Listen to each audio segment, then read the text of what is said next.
Bringing you the latest news from around the world and here at home, I'm Sandro Ferdinando. And I'm Nicola De Souza. Here are your headlines.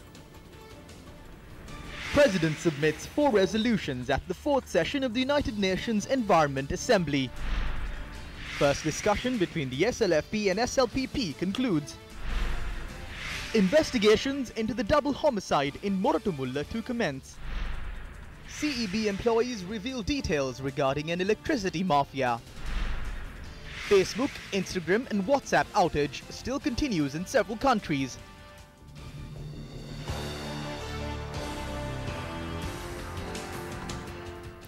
Today was the second day of the Budget 2019 committee stage debate. The expenditure heads of the ministries that come under the Prime Minister were debated today. During the debate, MP Vasudev Nanakal raised 22 explosive questions from the Prime Minister. I wish to ask the Prime Minister whether he did not assure this House and the Bond Commission inquiry regarding the trustworthiness and credentials of Arjuna Mahendran. And do you still maintain your position or do you not? And are you aware that the Bond Commission observed that you should not have placed trust in Arjuna Mahendran? Did you not insist on Arjuna Mahendran's appointment as Governor, Central Bank of Sri Lanka, disregarding President Maithripala Sirisena's strong objections? And did you want the President to reappoint Arjuna Mahendran even after the bond scam for a second term? Does this not explain why you deliberately brought the Central Bank under your purview? By your assurance given to the Cabinet and to the President, did you not take personal responsibility for the honesty and trustworthiness of Arjuna Mahendran? And did you assure this House that you will have Arjuna Mahendran brought back here at any necessary given time? Can you account for this statement now? Question number 4, did Arjuna Mahendran play a role from his safe haven, even in the recent days, to find foreign fund resources to the Central Bank at 8% interest? In view of the foregoing facts, do you not admit that Arjuna Mahendran had been found by the Supreme Court to be a fraudulent manipulator, which important and relevant fact you had knowingly suppressed from this House and before the Bond Commission, which tantamounts to giving false evidence? And then why did you place trustworthiness? Then why did you place such credibility on the man's conduct when you were seeking the appointment for him as the Governor of the Central Bank? How can you account for your knowledge about the man and reconcile it with your request to have him appointed as the Governor of the Central Bank when you knew about the man's conduct or his misconduct according to the Supreme Court findings? Do you admit that 4th respondent in my case was former President Chandrika Kumaratunga and that she had signed an illegal transfer of 8.5 acres of the Sri Lanka Ports Authority land for 1,199.4 million, but which money has not been received by the Treasury, although she had confirmed under her signature that this money has been paid? The forensic audit has not even commenced. We like to know why. Will the Speaker report the Prime Minister to the Privileges Committee for lying to this House deliberately and being dishonest, which impinges on the dignity of this House? I hope you will allow me to table the report made by Ajit Niwad Cabral, the former Governor of the Central Bank, which is excellently explained in the cascading loss the government has had to suffer. I ask Chairman to kindly allow me to have this included in the Hansard if possible. Included in the Hansard, Mr. Niwad Cabral is under investigation and these things are being, the forensic audit. That's a matter, you can table it. I have no problem to it being tabled. No, I want it included in the answer. I don't think without us verifying it, there's any this year not read it out in the House. You can't include a document in the Hansard without the authority of this House. We are not given the authority. He wants to table it and keep it in the library. certainly do so. But Niwad Cabral is... No, just wait. I'm only telling you one of the forensic audit is being done. But they are... This is not the stage for you to reply. This is not a matter This is not the stage for you to reply. It is not a matter to be included in the Hansard. In the Hansard? Others are cases. I think, what is the name of that case which you mentioned? Against whom did you file? That's the only case in which you were a respondent when I was the petitioner. No, I want to refer to the case. What is the name of this thing? The name is, you want the parties to the case. Yeah. Parties to the case was the Nanakara versus Ranil Wickramasinghe, third respondent. No, first respondent. First respondent. First respondent. First respondent is Toxi. Second respondent? Second respondent is Karuja Surya. Okay. I am reducing. Okay, these are documents of the Supreme Court. Okay. That's all right. Ajit Niwad Cabral's Vartava gana. Why are you afraid of Ajit Niwad Cabral's report? Tell me. None of us were informed that there was an investigation against Ajit Niwad Cabral. On the other hand, there was a report that was presented to the Bond Commission inquiry. If the Bond Commission accepted it, how can you say that the document cannot be included in the Hansard? Therefore, I request the Prime Minister's objection to be rejected. Ek Bond Commission එක පිළිගත්තා නම් ඒක කොහොමද Hansard එකට දාන්න බෑ කියන්නේ. ඒ නිසා අගමැතිතුමාගේ විරෝධය ඉවත දමන්නේ කියා ඔතුමාගේ මායිල්ල. ගරු අග්‍රාමාත්‍යතුමා මේ Bond Commission එකේ ගත්ත හැම එකක්ම මේ වෙලා නැහැ. But anyway, I have raised it and finished. You can refer it to the speaker. තව කෑ ගහලා වැඩක් නැහැ උතන. Now, when MP Vasudeva Nanayakkara today raised these questions in Parliament, one can clearly notice that it caught the Prime Minister off guard to a point where he even seemed to have panicked during the parliamentary debate. However, this was not the case when the same subject, being the bond scam, was raised in Parliament at previous occasions. Government MPs would raise a ruckus in the chambers, and the Prime Minister too would respond sarcastically or even mockingly at sometimes to questions surrounding Arjun Mahendran or the bond scam. But for some reason, that was clearly not the case today. We here at News First have continued to report on the bond scam and issues surrounding that. And one of the people who spearheaded the reporting on this matter is with us here today for an analysis of the situation. Faraj Shaukat Ali, what's your take on this matter? Yeah, good evening. You're absolutely right. In the past, when the Prime Minister has spoken in Parliament about the bond scam, he has gone out of his way, gone several extra miles to ensure the protection of the so-called reputation of Arjuna Mahendran and to justify all whatever they did and didn't do during the bond scam. But today, when Mr. Vasudeva Nanayakkara was delivering his 22-point questionnaire, the Prime Minister was quite colourblified, if you want, for want of another word, and he was in a bit of a tease. To the point that he didn't respond to Mr. Vasudeva Nanayakkara. He just made counter accusations. That appeared to me to give the game away. Of course, for us, this whole culture of making counter accusations is nothing new in the political arena for Sri Lanka. Speaking of some corruption that has been going on in our country, of course, yesterday, Yasantha Dissanayake, the head of the financial management at Sri Lankan Airlines, testified before the Presidential Commission to inquire into irregularities at Sri Lankan Airlines and Mihin Lanka. And it was revealed that between the years 2009 and 2017, Sri Lankan Airlines and Mihin Lanka had caused the state a loss of approximately 163 billion rupees, which was further revealed that Sri Lankan Airlines has incurred a net loss of 143.23 billion between 2009 and 2017.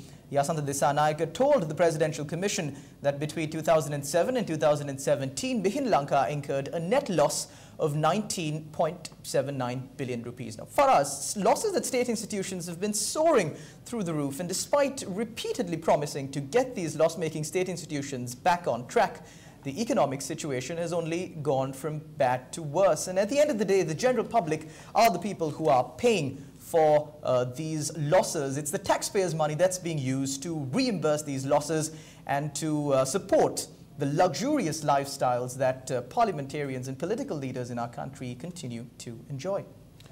Well, that's right, and the public might as well bear in mind, and I'm sure they do, that it is their taxpayer, their taxes that is being squandered by their mainly elected representatives in the House of Parliament. And tax upon tax is being imposed upon the general public without any apparent care for how the public are coping with these increasing cost of living burden, and the parliamentarians are acting as though they simply do not exist, that is, that the people do not exist. And also for us, against such a backdrop now, trade unions today revealed another corrupt decision made by public representatives that was taken in the Ceylon Electricity Board.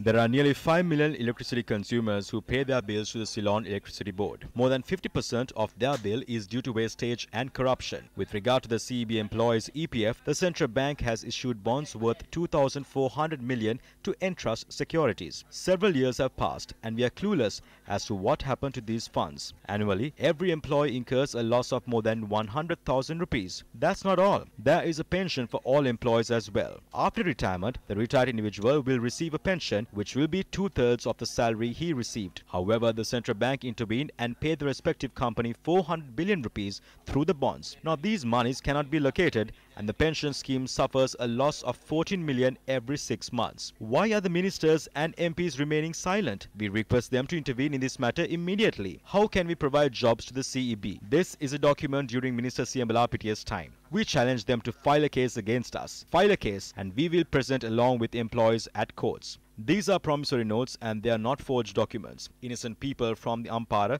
and Siabalandua area have promised employment at the CEB. These innocent people have even paid money. When we showed these documents to Minister Ravi Karnanayake, he said that these documents are already in his possession. Officers attached to the ministry asked where are the names. I stated, these are the receipts issued by the bank in return for the deposits made by these people. The minimum amount that has been charged for a job at the CEB is 300,000 rupees. A maximum of 500,000 rupees had been charged. If the minister does not take action against this matter, we will call about 100 individuals who have paid money to secure a job at the CEB for the next press briefing. During the time of the national government, parliamentarians Siambalapitiya and Ajit P. Pereira were in charge of the respective subject ministry. Even the judiciary is not legal. It is with much responsibility that I state this. More than 1,000 jobs were given on the 3rd of December in a rush. 300,000 and 500,000 rupees were the rates. Ultimately, it is the people who must bear all the burden.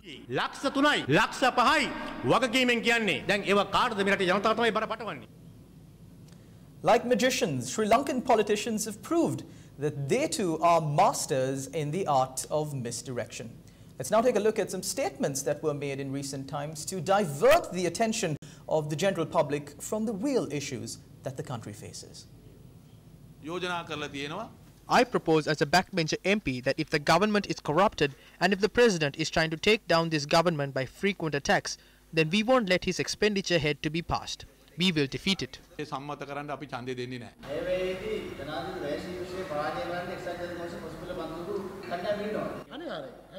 Definitely, we are of that stance. Ministers will take whatever decision they want. It doesn't matter to us. The backbenchers have decided not to support the president. That is our personal opinion. As backbenchers of the parliament, we request the Prime Minister to take a decision regarding the expenditure head of the president, if the president is not supporting the government to reach its expected levels. We will dedicate all our strength to defeat the president's expenditure head. Despite the countless issues that everyday Sri Lankans have to grapple with on a daily basis, during the past few weeks, the budget and the expenditure head of the president was the priority of the political leadership in the country. UNP backbenchers repeatedly stated that they will defeat the expenditure head of the president. But when the matter came up in Parliament, the leader of the House, Lakshman Kiriyala, stood up and said that they do not require a vote on the expenditure head. This clearly indicates that all this commotion created by these MPs was merely to inflate their image. Even the MPs of the Sri Lanka Freedom Party said that they object the proposals in the budget and that they will vote against it. But during the budget vote, certain Sri Lanka Freedom Party MPs didn't even have the guts to sit in the chambers and voice their opposition where and when it mattered the most. They were simply absent during the vote.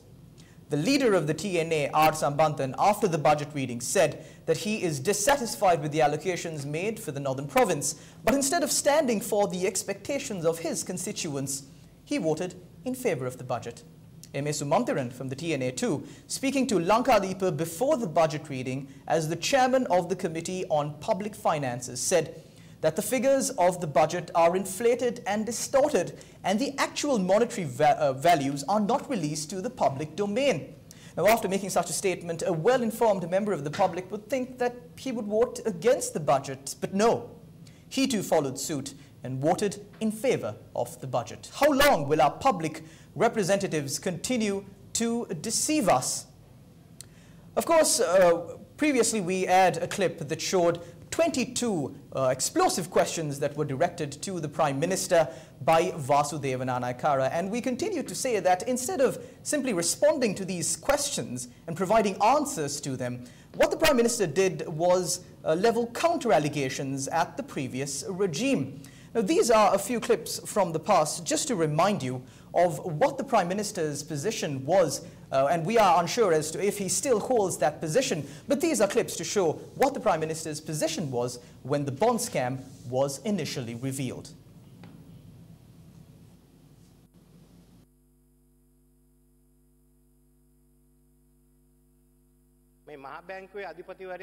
There is nothing to claim the governor of the central bank was involved in this. He had given instructions in the presence of 2 other deputy governors. The allegation the governor intervened in the tender process is a baseless one. On the 27th of February, I appointed a 3-member committee to inquire into the 30-year bond issue. How else am I to look at this? This cannot be referred to the monetary board. I need to be satisfied with this first. When I met Arjuna Mahendan last week, he said that he will be attending a wedding and will return. He hasn't fled the country like Udayanga Veeratunga. Contradictory statements are expressed by our politicians on a daily basis. Yesterday, we had a report that resonated with the voice of the masses of Sri Lanka, and due to repeated public interest, we will air it again today. Tonight, we have decided to voice what many of us are thinking. This statement is made to all politicians and all political parties currently representing the people in Parliament. On behalf of all 21 million Sri Lankans, please stop destroying the lives of our people. Stop playing with our futures. Together, you are all ruining our nation. You are stealing the people's hard-earned money. The people are sick of this. There is no hope in sight. Clearly, those in power are incapable of running our nation, and those not in power are not a viable alternative either. Together, they cover each other's tracks and pillage the people. The people are struggling. The economy is in dire straits. Education is in shambles. Healthcare is collapsing. The private sector can't afford to pay salaries. There is no growth, no hope, only despair. Please, for the sake of the people and future generations, if you cannot rule justly and competently, just leave and move out of government. While you have fattened yourself, your greed for power has left our people in a desperate state. You have sold our lands. You have sold our ports. You have sold our airports. You have sold our invaluable natural resources. You have even sold our oceans. To all politicians in Parliament, the people say, enough is enough. In more news, Facebook struggled to restore its services fully today after a 17-hour partial outage made the world's largest social network inaccessible to users across the globe, driving a wave of online complaints. The number of reports on the crowdsourced Down Detector website, one of the internet's most used sources of numbers on outages, peaked at just over 12,000, gradually falling to a couple of hundreds by earlier today. The last time Facebook had a disruption of this magnitude was in 2008 when the site had 150 million users, compared to around 2.3 billion monthly users yesterday. Facebook's main product, its two messaging apps and image sharing site Instagram were all affected. The cause of the interruption has yet to be made public, although Facebook acknowledged the issue, saying it is not because of a cyber attack. Estimates suggest that the issue began around 4 GMT yesterday. While Facebook's main server appeared to be loaded, users reported not being able to log in. Those on Instagram were unable to refresh feeds or post new material. Facebook's Messages desktop version did not load, but the mobile app appeared to be allowing some users to send some messages. However, users reported glitches with other kinds of content, such as images. WhatsApp, Facebook's other messaging app, had similar problems. Earlier yesterday, some users trying to access Facebook were met with a message saying, quote, "Facebook will be back soon," unquote. While Facebook and Instagram have been down, many have turned to Twitter to make jokes about the outage. The hashtag Facebook down and hashtag Instagram down have been used more than 150,000 times so far. Social media sites Facebook and Instagram are back online at least 15 hours after users around the world reported this outage. However, users still report that they still experience some sort of glitches on the platform. Foreign media reported that this was the platform's longest recorded outage.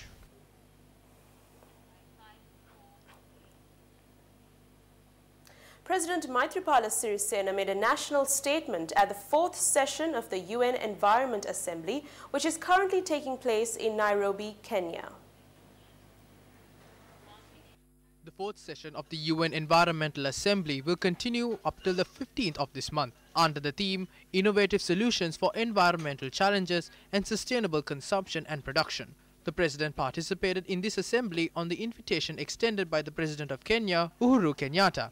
The conference was attended by several dignitaries, including the President of France, Emmanuel Macron. Of Sri Lanka to address the Assembly. Mr. President, I observe that poverty is a significant cause for global environmental problems. Environment degradation and poverty are closely interrelated and inseparable, particularly in developing countries.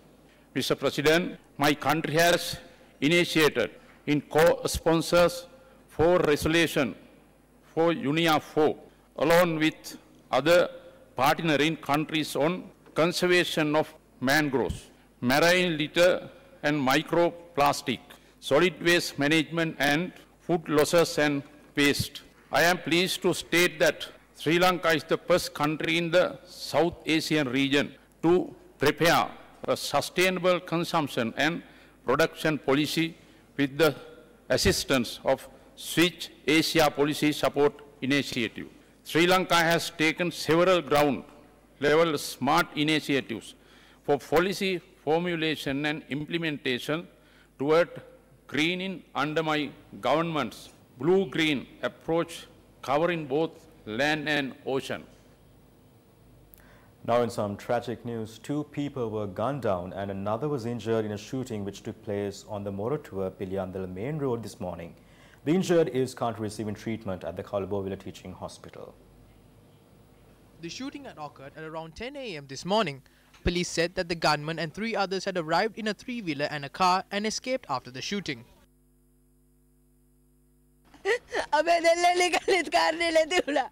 They died for no reason, in vain. My brother's son had just requested a bus permit and given 20,000 rupees. They had arrived at the hotel, stayed there and got drunk. They damaged the gates. The gates are still broken. They broke the gates, entered the premises and attacked. The boy fought back and attacked around 25 of them.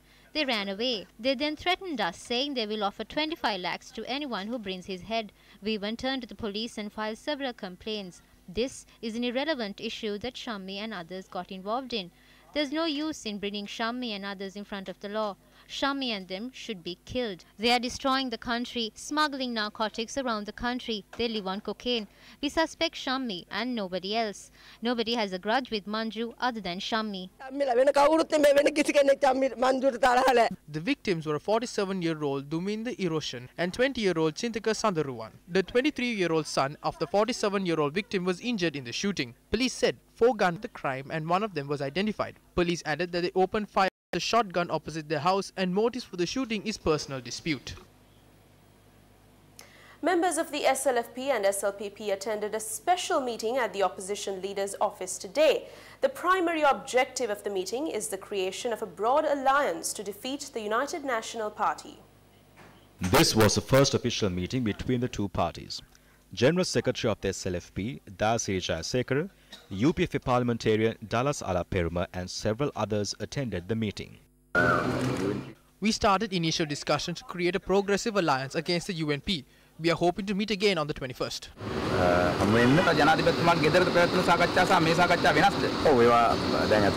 Yes, absolutely. At that time, we discussed along with several other parties. Now the SLFP and the SLPP are in a process to go forward by creating a broad national alliance. This initiative is not aimed at any election. We created an agenda. So we reached a consensus in order to go forward step by step.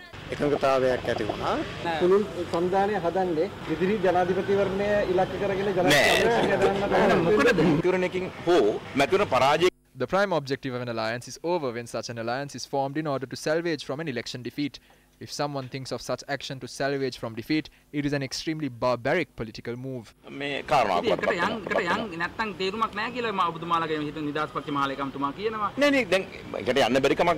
There is no such thing. We agreed to go forward together. The Counter-Terrorism Act and the new constitution is to be presented. Do you think an election is needed to defeat those?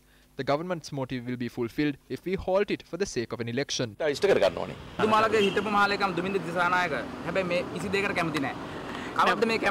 Everybody likes it. If you want to ask anything, you can ask him. I am not willing to talk about anyone personally. Well,